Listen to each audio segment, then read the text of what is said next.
My husband, Derek, declared our divorce on Facebook and fled to Thailand with his mistress, but I turned the tables and started over in Thailand with my new girlfriend. As I sat at my desk that Tuesday morning, my coffee grew cold next to me, and comments began pouring in from shocked faces, questions, and sympathetic reactions from our mutual friends. I typed a single-word reply. Okay, my name is Elena Mitchell, and I'm a 52-year-old software engineer living in Chicago after 23 years of marriage. My husband decided to announce our relationship on social media because he thought I was too naive to fight back. Derek didn't realize that I had been watching, waiting, and preparing for months. Derek had always left the financial planning to me as a senior manager at a construction company, so when he began asking me questions about our retirement accounts and investment portfolio, it was a real red flag. My sister Kate told me that, when I first expressed my suspicions, Derek wouldn't discard 23 years of marriage,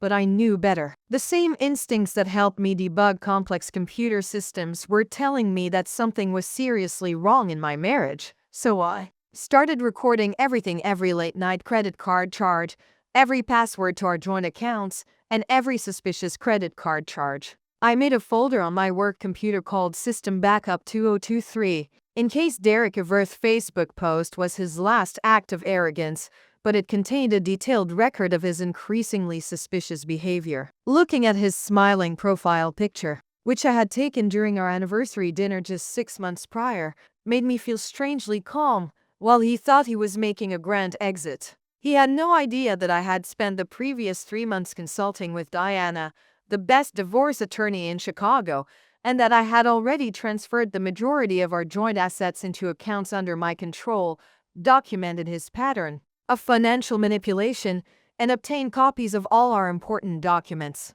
Derek used to joke that I was just a computer geek who didn't understand how the real world worked, assuming that I would collapse without him like some defenseless damsel in distress. Scenarios, and I had carefully prepared for this one. Derek had become an expert at ignoring warning signs. We met at Northwestern University when I was finishing my master's degree in computer science and he was finishing his business degree. I was impressed by his ambition and confidence at the time, and he seemed different from the other guys in my program. He could talk about topics other than coding and actually made me laugh. The first few years of our marriage were good, or at least I thought so. We bought our first house in Lincoln Park, a stunning Victorian that needed work but had potential. I accepted a job at a growing tech company, and Derek ascended the corporate ladder at his construction company. We discussed starting a family, but my first pregnancy ended in miscarriage, and somehow we never tried again. Instead,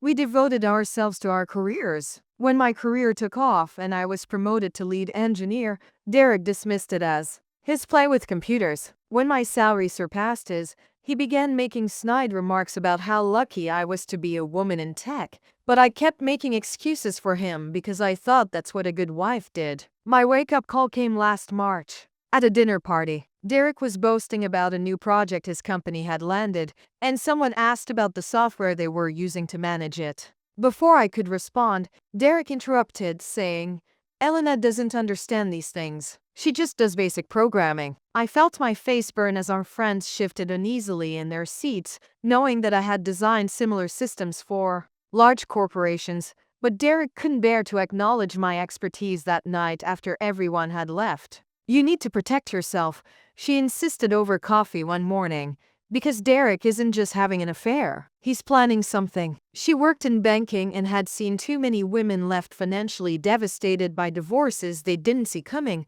so I took her advice to heart. Derek thought I was distracted by my computer games, but I was actually recording every suspicious transaction, unexplained absence, and passive voice. I also noticed how he would leave the room to answer calls, how he changed the password on his phone, and how he started mentioning a new project coordinator named Jessica more frequently. The day after Derek's Facebook announcement, I walked into our kitchen to find him smuggling coffee and studying my face for signs of a breakdown when we needed to talk, he said, as if he hadn't just broadcast our marital collapse to the world. and I've already spoken with the lawyer about dividing our assets." The confidence in his voice made my blood boil, but I kept my expression neutral because I remembered Diana's advice to let men like Derek think they're in control. "I assume Jessica is the new girl you mentioned?" I asked, calmly pouring I got myself a cup of coffee, and his eyes widened a little because he hadn't expected me to know her name, a project coordinator from your Singapore development. "So, how did you?" he began, but then stopped himself. "It doesn't matter, Elena. I'm not going to be cruel about this. You can keep the house. I just need you to transfer my share of our retirement accounts and investment portfolio. My lawyer will be sending over the paperwork." I nodded, taking a sip of coffee. "Of course. I'll have my lawyer review everything when it arrives." The brief but satisfying moment of uncertainty in his eyes indicated that he hadn't expected me to have already hired legal counsel. "Your lawyer?" he scoffed, trying to regain his footing. "Come on, Elena. Don't make this difficult. We both know you're not cut out for a legal battle." He reached for his phone, likely to check his accounts, and I watched as his face changed from confident to confused. "Oh, that's strange," he muttered, tapping frantically at his screen when a banking app wasn't working. He tried another app, and then another, and the crease between his eyebrows deepened. "What's going on with my phone?" I put down my coffee cup. "Maybe you should check your email, the one you use for all our financial accounts." I watched as he pulled up his phone, his face getting paler by the second. "Oh, you can't. I changed all the passwords last night. Two-factor authentication is a wonderful thing, isn't it? And you can do this." He sputtered, his arrogance finally cracking. "That's my money too," I responded, sliding a folder across the counter. "There's a difference." I got up and gathered my belongings. "By the way, Thailand has an extradition treaty with the US. Before you try to access any of our accounts from there." Derek spent the next few hours frantically calling his lawyer. I packed my overnight bag. I had already made arrangements to stay with Kate until things settled down. As I folded my clothes, I could hear him in his home office, his voice growing more agitated. "Can you find copies of all the documentation in here? Your unauthorized withdrawals from our joint accounts, the money transfers to Jessica's account in Singapore, and the empty investment account you created in your name." My lawyer has the originals. When Derek finally came out of his office, his face was pale, and the lawyer said, "You filed for divorce citing financial abuse and adultery." His voice became quieter, and he said, "You have proof of everything, that's right?" I replied, checking my phone as another email notification came in. "Oh, and it looks like your company's HR department just received an anonymous tip about certain irregularities in your project expenses, specifically all those romantic dinners." "No, you don't understand that she's just a programmer. She couldn't have." "What do you mean, forensic accounting?" I allowed myself a small smile as I zipped up my suitcase. Diana had warned me that men like Derek always underestimate their wives' bonuses, smart ones, and they are the ones who use that underestimation to their advantage. "With Jessica that you charged to the Singapore development account, and you wouldn't," he whispered, but we both knew I already had, so I also took the liberty of sending the board of directors those dubious expense reports. It seemed like I was especially interested in the weekend trips to Miami that you recorded as client meetings, which is funny because I don't remember Miami having anything to do with the Singapore project. Derek sank into the couch with his face in his hands, and I felt 23 years of repressed anger rising in my throat. I realized that I had made a mistake, and that mistake was forgetting our anniversary. I also bought the wrong brand of coffee, broadcast your affair on Facebook, and attempted to embezzle our retirement funds. That wasn't a mistake, Derek. That's a choice. My phone buzzed again. "Diana," I said. "Scan the message. The judge has granted an emergency injunction freezing all our joint assets pending the divorce proceedings." I suppose those records of your transfers to Jessica's account came in handy after all. "What am I supposed to do?" Derek asked. My voice is small, and all my credit cards are linked to our joint accounts. "Oh, there's a certain irony here. You always said that I spend too much time playing with computers, but it turns out that all that playing taught me exactly how to track digital paper trails. Every login, transfer, deleted email leaves traces if you know where to look." Over the next few days, Derek's carefully thought-out escape to Thailand fell apart, and his company placed him on administrative leave while they looked into his expense reports. Jessica, it turned out, had her own secrets. She was already married to someone else in Singapore when the company's investigation revealed that, and she quickly vanished from Derek's life, blocking him on all platforms. I watched it all happen from the safety of Kate's guest room, where I spent my evenings keeping Diana informed about Derek's increasingly desperate attempts to access our accounts. He tried calling our bank, but he couldn't verify his identity without the two-factor authentication codes now connected to my phone. He tried sweet-talking our financial advisor, but he found out that I had already told him about the situation and gave him copies of the court order. And you've got him cornered, Kate said one evening over a bottle of wine. But aren't you worried he might try something drastic? I shook my head. When Derek's lawyer left the case, I discovered that Diana had sent him the entire file of evidence I had gathered, including every suspicious transaction, inappropriate expense report, and message between Derek and Jessica that I had managed to recover from our shared cloud storage. Besides, I made sure to save his Facebook post and all the responses. If he tries anything, it'll only prove my case about his character to the judge. Derek began calling me constantly, alternating between threats and pleas. You ruined my life, he yelled in one voicemail. Salt, I'll make you regret this in the next. Please, baby, I made a horrible mistake. We can fix this. I forwarded each of his threatening emails without replying to any of them. I was in Diana's office when we received the news. Riley read the email from the company's lawyers, Ben, because now would probably be a good time. I couldn't help but laugh at all those years of Derek treating me like I was naive, like I couldn't possibly understand the real world of business and money. But here he was undone by the very skills he dismissed: my attention to detail, my understanding of digital forensics, and my ability to follow intricate paper trails through computer systems. The best part is that I told Diana that he still doesn't know how long I was gathering evidence while he thought I was just his naive tech wife. 3 weeks after Derek's Facebook announcement, I came home to gather more of my belongings and discovered him sitting on the front steps, unshaven and wearing wrinkled clothes. It was a startling sight to see him like this. He was not the polished executive who had been so proud of his fresh start plan, Elena. He called out as I passed him to unlock the door. Please, can we just talk? I finally turned to him. You didn't just try to leave me, Derek. You tried to destroy me. You honestly thought I would just sit there and watch while you depleted our accounts and fled to Thailand with your girlfriend. He didn't mean to start, but I interrupted him. You meant everything, and the only thing you didn't mean to do was fail. I took up my phone and showed him his Facebook post, which was still visible to everyone. You were so proud of yourself, weren't you? He slumped further, running his hands through his disheveled hair. When a company is pressing charges, they're saying I could face jail time, and Jessica won't even answer my calls anymore. I can't imagine that, I said dryly.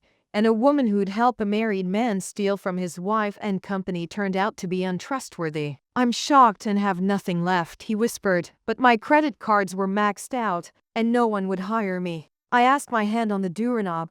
You know what your biggest mistake was? He had made fun of my career, called my work inconsequential, and treated me like I was beneath him. It wasn't the affair, the stealing, or even that ridiculous Facebook post. It was spending 23 years underestimating me. You were so convinced that I was just some naive programmer who couldn't possibly understand your brilliant schemes, Elena. Please, he tried one last time, and we can start over. I felt nothing but pity. I know, Derek, but you were right about one thing. I gestured to his Facebook post on my phone. Someone is getting a fresh start. It's just not you. The divorce proceedings proceeded swiftly, especially after Derek's criminal charges came to light. His new lawyer, who was obviously less qualified than his previous one, advised him to agree to my terms in order to gain some goodwill with the prosecution. I got the house, my retirement accounts remained untouched, and most importantly, I got my freedom. Through the window,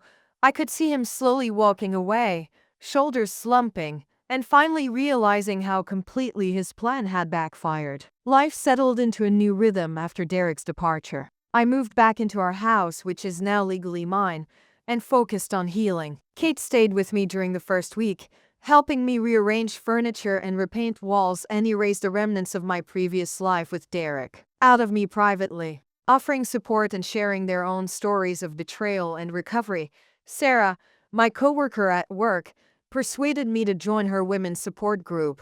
At first, I felt uncomfortable because I was the only one there who had successfully turned the tables on her ex, but then I found myself giving advice about financial security and digital awareness. Sarah suggested that one evening after group. The idea took root in my mind, and I began organizing a workshop on digital financial security for women going through divorce. The first workshop was small, with only 8 women gathered in a community center conference room, but as I shared my story and the steps I'd taken to protect myself, I noticed a change in their eyes. The workshops gained popularity through divorce attorney offices and women's support groups, and by the end of the session, they were taking notes frantically and asking questions about password security and bank accounts. Diana even began referring her clients to me, saying, "You're teaching them things their lawyers don't even know," which she said to me, "You're giving them their power back." Through rumors, I learned that Derek had accepted a plea deal for the embezzlement charges, which called for him to serve 18 months in a minimum security prison and then be placed on probation. However, it turned out that Jessica had moved on to her next target, another married executive who occasionally had access to company funds. I wondered if he ever realized how completely his plan had failed. One morning,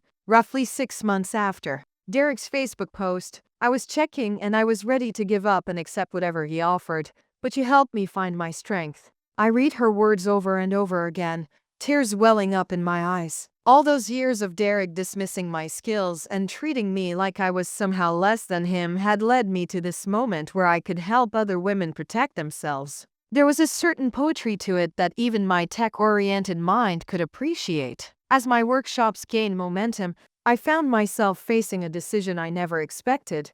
My tech company offered me a sabbatical to focus on developing a comprehensive financial security program for women. Ironically, the career Derek had written off as a computer game was now allowing me to help others avoid the fate he had planned for me. Kate helped me create a proper website for the workshops, and she insisted that once you documented everything, your story could help thousands of women. She was right, and within months, I was getting invited to speak at legal seminars and women's conferences across the nation. At one of these seminars, I ran into Jessica's husband, who she had been married to in Singapore while pursuing Derek. He flew in expressly to thank me, and my evidence revealed not only the affair with Derek but also a pattern of similar schemes with other executives. "You saved me from losing everything," he said, shaking my hand. "The cornerstone of my healing process was witnessing women arrive broken and scared, then gradually change into self-assured survivors. Many of them had stories similar to mine,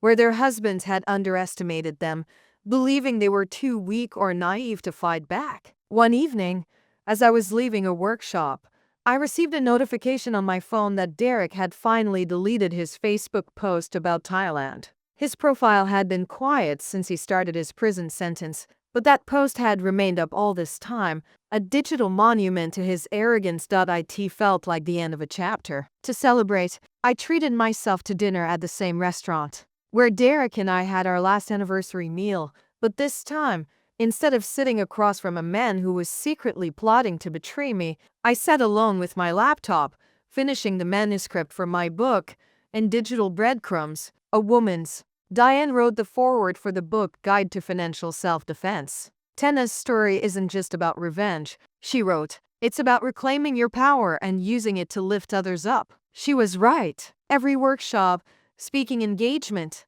and woman I helped healed something in me that Derek had tried to break. The advance copy of my book arrived on the same day as my final divorce decree. I placed them side by side on my desk, one document marking the end of my old life, the other marking the beginning of something new and unexpected. My phone buzzed with a text from Kate, and I looked around my home office, which is now the headquarters for my financial security workshops. The wall was covered with thank you notes from women who had used my advice to protect themselves, and each one was a story of empowerment of a woman refusing to be ATC wrote, "I never imagined he would do something so calculated. I'm proud of you for fighting back. Her words struck me differently than all the other messages of support I'd received because this was Derek's own sister acknowledging not only his betrayal but also my strength in overcoming it. I realized then how far I'd come from that morning when I first saw his Facebook post. The woman I was then would have crumbled,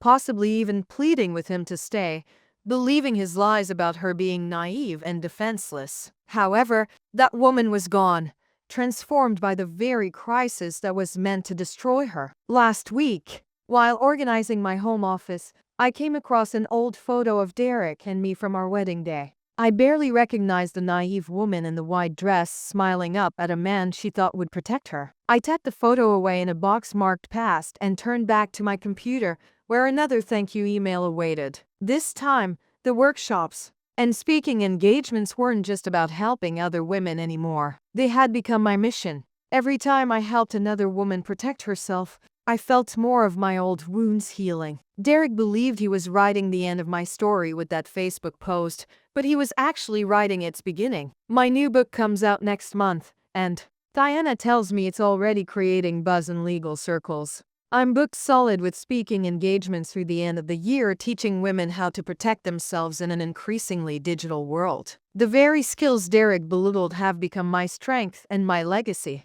Bonu taught us that being older doesn't mean being powerless. She wrote, "Knowledge truly is protection." These messages still bring tears to my eyes, but not from pain anymore. They remind me that sometimes our worst moments can lead to our greatest purposes. Believes that his plan went horribly wrong. But I'm too busy living my new life to focus on it too much. After all, someone did get a fresh start, but it wasn't him.